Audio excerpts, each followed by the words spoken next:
Good morning সবাইকে। আজ আমাদের মালয়েশিয়া ভ্রমণের থার্ড ডে।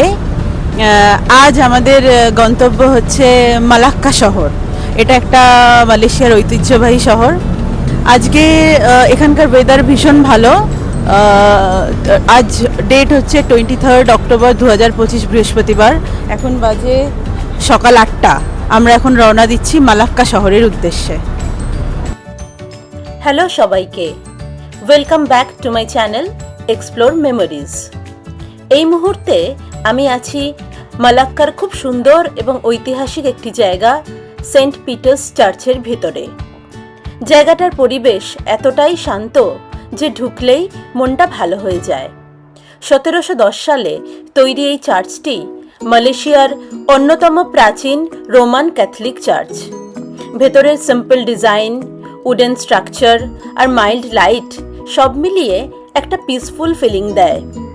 এখানে দাঁড়িয়ে মনে হয় সময় যেন একটু থেমে গেছে। হিস্ট্রি যারা ভালোবাসেন এই জায়গাটা ডেফিনেটলি মালাক্কার একটা মাস্ট ভিজিট স্পট। চলুন তাহলে আরও এক্সপ্লোর করি।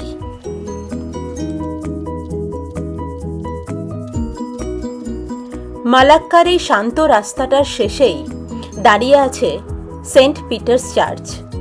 নীরব, স্থির আর সময়ের অনেকটা বাইরে। 1710 সাল থেকেই এই চার্চটি এখানেই আছে। চারপাশের সব পরিবর্তন কোয়াইটলি দেখে এসেছে।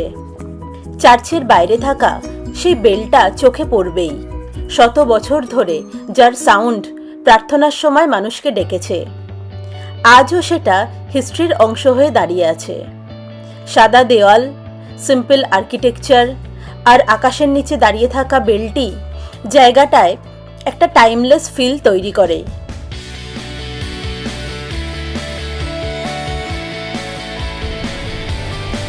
এই মুহূর্তে আমরা দাঁড়িয়ে আছি মালাক্কা শহরে। মালাক্কা একটা ঐতিহাসিক শহর। এটা ইউনেস্কো হেরিটেজ সাইট একটা। আর এই এখন যেখানে দাঁড়িয়ে আছি সেটা হচ্ছে সেন্ট পিটার্স চার্চ। খুব পুরনো একটা চার্চ, 1710 খ্রিস্টাব্দে তৈরি হয়। একটা অন্যতম আকর্ষণ কেন্দ্র এটা। এখানে অবশ্যই আসতে হবে, খুব সুন্দর জায়গা। এই ছোট্ট গার্ডেনটা সেন্ট পিটার্স চার্চের সামনে একদম শান্ত একটা জায়গা। চারিদিকে সবুজ গাছপালা আর মাঝখানে থাকা ছোট্ট ফাউন্টেনটা জায়গাটাকে আরও শান্ত করে তোলে। এখানে কিছুক্ষণ থাকলে মনটা হালকা হয়ে যায়। আমরা এখন হাঁটছি মালাক্কার ঐতিহাসিক নদীর পাশে। নদীটা আমাদের লেফট সাইডে। দূরে নদীর পাশে চোখে পড়ছে একটা সুন্দর জাহাজ। এটা হলো ফ্লোর দো মার এর রেপ্লিকা। পর্তুগিজ এরার এটা একটা বিখ্যাত জাহাজ। কাছেই আছে মেরিটাইম মিউজিয়াম, যেখানে এই রেপ্লিকা শিপটি রাখা রয়েছে। মিউজিয়ামে ঢুকতে অ্যাডাল্টদের জন্য লাগে 10 রিঙ্গিট আর ফরেনারদের জন্য লাগে 20 রিঙ্গিট। নদীর ধারের পাশে আরও চোখে পড়ছে সাংগাই মেলাক্কা হোটেল, যা পুরো দৃশ্যকে আরও লাইভলি করে তুলেছে। চারপাশের কলোনিয়াল বিল্ডিংস আর রিভার ভিউ একসাথে মিলে একটা হিস্টোরিক্যাল চার্ম তৈরি করেছে। হাঁটতে হাঁটতে মনে হয় সিটির ব্যস্ততা কিছুক্ষণের জন্য থেমে গেছে এবং এই রিভার ওয়াক সত্যিই মালাক্কার সিনিক বিউটি উপভোগ করার জন্য পারফেক্ট জায়গা। আমরা এখন একটি গ্রুপে হাঁটছি মালাক্কার রিভার ওয়াকে।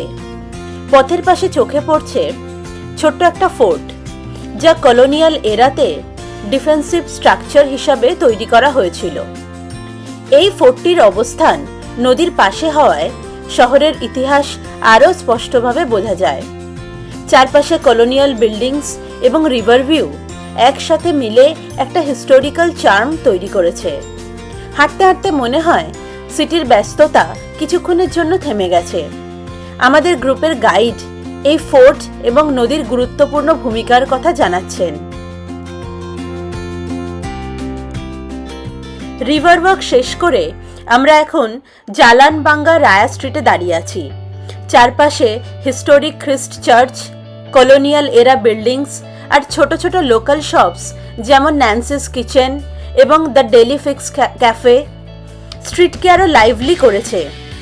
সাঙ্গাই মেলাক্কা হোটেলের দিকে তাকালে মনে হয় নদীর হিস্ট্রি এখনও শহরের সাথে বেঁচে আছে। আস্তে আস্তে 360 ডিগ্রি ঘুরলে স্ট্রিটের প্রতিটা কোণ উপভোগ করছি। ছোট গলি, স্ট্রিট লাইফ আর হিস্টোরিক চার্ম একসাথে।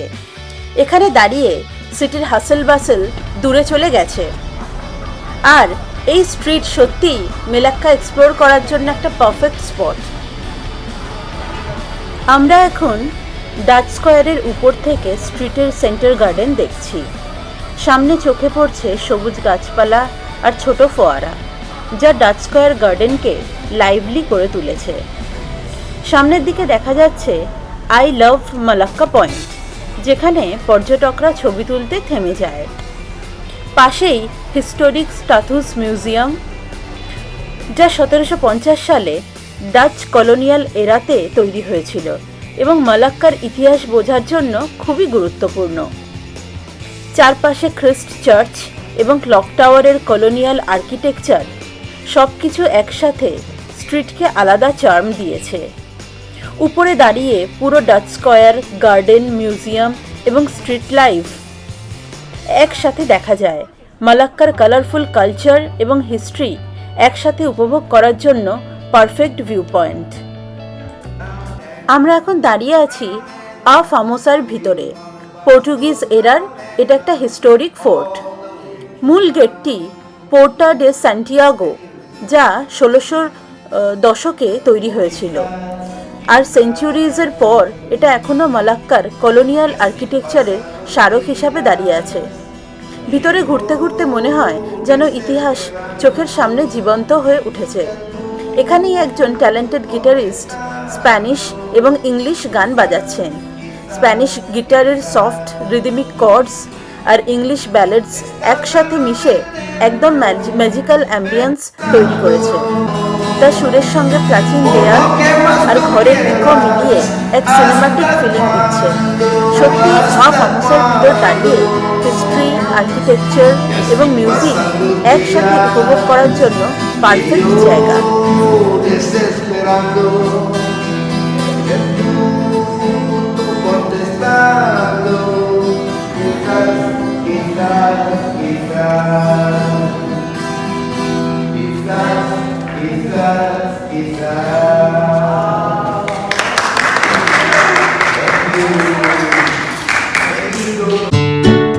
বাঁদিকে দেখা যাচ্ছে রিভলভিং টল স্ট্রাকচার টাওয়ার, যা থেকে পুরো মালাক্কা সিটি এবং সাঙ্গাই মেলাক্কা রিভার একসাথে দেখা যায়। আ ফামোসার মূল গেট, খ্রিস্ট চার্চ, ফাউন্টেন, স্ট্যাচু এবং টাওয়ার একসাথে হিস্টোরিক্যাল এবং কালচারাল চার্ম তৈরি করেছে। এখানে দাঁড়িয়ে প্রতিটি কোণ, প্রতিটি বিল্ডিং এবং প্রতিটি ল্যান্ডমার্ক হিস্ট্রি এবং মডার্ন সিটি লাইফের মিলিত অনুভূতি দেয়। সত্যি এই জায়গা মালাক্কা এক্সপ্লোর করার জন্য একদম পারফেক্ট স্পট।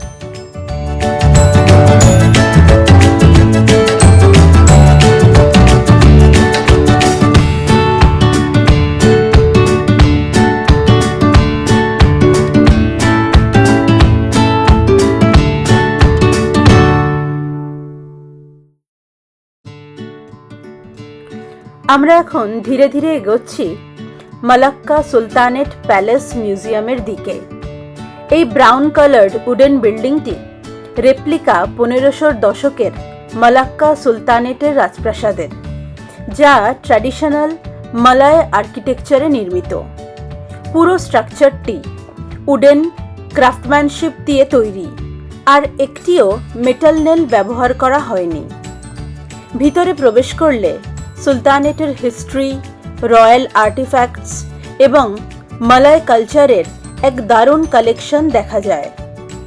বাইরে এগোতে এগোতে মিউজিয়ামের ইন্টিগ্রেট কার্ভিংস, উডেন রুফ এবং সারাউন্ডিংয়ের গ্রিনারি একসাথে হিস্টোরিক্যাল চার্ম তৈরি করেছে।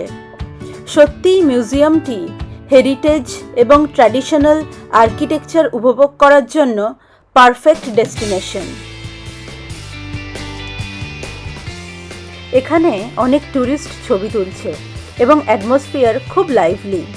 ট্যুরিস্ট অ্যাক্টিভিটি, আর্কিটেকচার এবং সারাউন্ডিং গ্রিনারি একসাথে এই জায়গার চার্ম আরও বাড়িয়ে দিয়েছে। আমরা এখন দাঁড়িয়ে আছি চেং হুন টেং টেম্পলের সামনে, মালাক্কার প্রাণকেন্দ্র চায়না টাউনে। এই টেম্পলটি 1656 সালে প্রতিষ্ঠিত এবং মালয়েশিয়ার সবচেয়ে পুরনো চাইনিজ টেম্পল হিসাবে পরিচিত। মন্দিরটি মূলত বৌদ্ধ, তাওবাদী এবং কনফুসিয়ান ধর্মের সমন্বয়ে তৈরি এবং সেঞ্চুরিজ ওল্ড ট্র্যাডিশন আজও এখানকার লোকাল কমিউনিটির জীবনে জীবন্ত। টেম্পলের প্রবেশদ্বারে চোখে পড়ে ইন্টিগ্রেটলি কার্ভড উডেন ডোর, ল্যান্টার্নের উজ্জ্বল রং আর ট্র্যাডিশনাল চাইনিজ আর্কিটেকচার এর অভূতপূর্ব নিদর্শন। ছাদের ডিটেলড ড্রাগন এবং ফিনিক্সের ভাস্কর্য প্রোটেকশন এবং প্রসপারিটির প্রতীক হিসাবে দর্শককে মুগ্ধ করে। রঙিন ল্যান্টার্ন এবং গোলাপি লাল সোনালি রঙের কম্বিনেশন পুরো টেম্পলটিকে যেন স্বপ্নের মতো লাইভলি করে তুলেছে। ন্যারো লেন্স এবং চায়না টাউনের হাসল বাসল মন্দিরের শান্তি এবং ভাইব্রেন্ট সারাউন্ডিংসের সাথে একসাথে হিস্টোরিক্যাল কন্ট্রাস্ট তৈরি করেছে। আর্কিটেকচার, কালারফুল কার্ভিংস, ল্যান্টার্ন, ইনসেন্স এবং কোর্টিয়ার্ড একসাথে মালাক্কার চাইনিজ কমিউনিটি এবং কালচারকে সুন্দরভাবে উপস্থাপন করেছে। চেং হুং টেং টেম্পল শুধু স্পিরিচুয়াল ডেস্টিনেশন নয়, এটি কালচার, হেরিটেজও বহন করে। প্রতিটি কার্ভিংস, ইনসেন্স, ল্যান্টার্ন এবং কোর্টিয়ার্ড হিস্ট্রি এবং ডিভোশনের গল্প বলে। এখন আমরা দাঁড়িয়ে আছি কাম্পুং দুয়াতে, আর সামনে চোখে পড়ছে সাংগাই মালাক্কা। নদীর অন্য পাশে দেখা যাচ্ছে হিস্টোরিক ডাচ স্কয়ার, খ্রিস্ট চার্চ এবং স্ট্যাচুজের একসাথে মালাক্কার কলোনিয়াল এরা চার্ম উপস্থাপন করছে।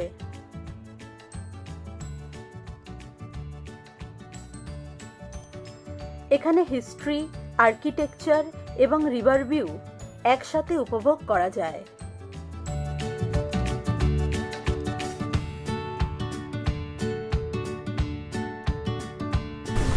এই মুহূর্তে আমি দাঁড়িয়ে আছি মালাক্কা শহরের সবথেকে ঐতিহাসিক একটা জায়গা, যেটার নাম হচ্ছে রেড স্কয়ার বা ডাচ স্কয়ার। এখানের প্রায় সব বাড়িগুলোই লাল রঙের, সেই জন্য এই জায়গাটার নাম হয়েছে রেড স্কয়ার। ঠিক আছে, এখানে বেসিক্যালি ডাচরা আর পর্তুগিজদের একটা কালচারাল সংমিশ্রণ দেখতে পাওয়া যায়, আর ব্রিটিশরাও এখানে অনেক বছর রুল করে গেছে। আমার ডান দিকে দেখতে পাচ্ছেন এখানে একটা খ্রিস্ট চার্চ রয়েছে, আর বাঁদিকে এখানে স্ট্যাচুজ বলে একটা মিউজিয়াম আছে। ঠিক আছে, আর বাঁদিকে আরেকটু এগিয়ে গেলে পাশেই আছে মালাক্কা রিভার, আর সামনেই আছে চায়না টাউন, যেটা এখানকার সবথেকে হ্যাপেনিং একটা প্লেস। রাত্রিরে এখানে স্ট্রিট ফুড খুব ফেমাস, যেটার নাম ঝঙ্কা স্ট্রিটও বলা যায়। মালাক্কা সিটি হলো মালয়েশিয়ার ইতিহাসে একটি অনন্য শহর, যা পর্তুগিজ, ডাচ এবং ব্রিটিশ কলোনিয়াল এরার স্মৃতি বহন করে। এই শহর হিস্ট্রি, কালচার এবং লোকাল লাইফস্টাইলের অনন্য মিলনের জন্য পারফেক্ট ডেস্টিনেশন।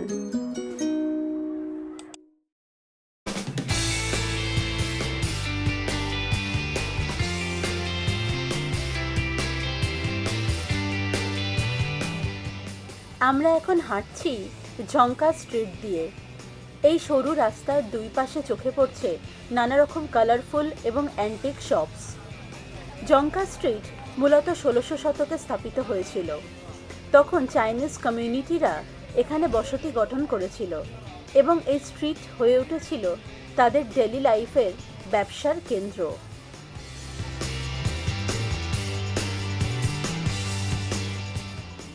প্রতিটা শপ, রাস্তাঘাট এবং সারাউন্ডিং আমাদের মালাক্কার হিস্ট্রি, হেরিটেজ এবং লোকাল লাইফস্টাইলের সঙ্গে পরিচয় করায়। সত্যি ঝঙ্কা স্ট্রিট হলো এক কালচারাল জার্নি, যেখানে হিস্ট্রি, আর্কিটেকচার এবং স্ট্রিট লাইফ একসাথে উপভোগ করা যায়।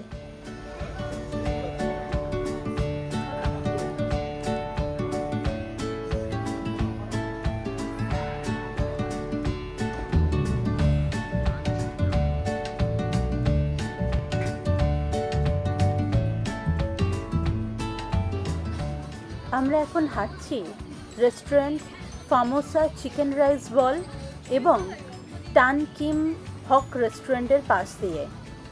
এই ফামোসা চিকেন রাইস বল বিখ্যাত তাদের রাউন্ড সফট চিকেন রাইস বলের জন্য, যা পর্তুগিজ এরা কুকিং স্টাইল থেকে অনুপ্রাণিত।